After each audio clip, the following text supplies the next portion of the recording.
Welcome to King Silk Art. This is truly some of the most spectacular art that man has to offer. What you're seeing is this is all silk embroidered, and it comes from a province in China called Suzhou. And this art has been done for over 2,000 years. There are families that were put there by the emperor to embroider his robes. What they do is they'll take all the silkworms, they put them in these baskets and feed them on mulberry leaves. Once the silkworms have matured, they spin into a cocoon. And here's an example of a cocoon stage. The cocoon itself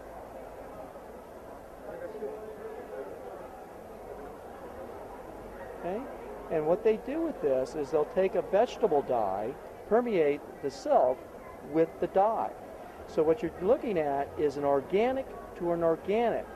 So the dye becomes a permanent fixture in the silk thread, and so it will never lose its color.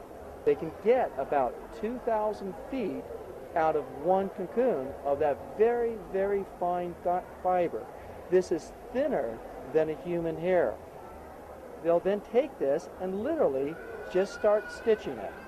As part of it, the first thing they'll do is they'll split the thread down to a specific count of the thread itself.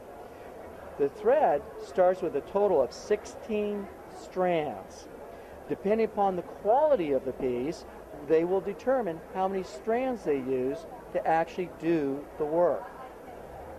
Something like this, like a tiger for example, these top quality pieces will take anywhere from months to years to complete.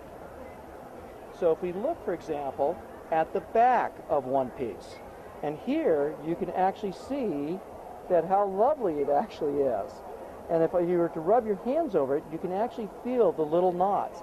This is actually one of the key elements to tell you that this has actually been stitched by hand.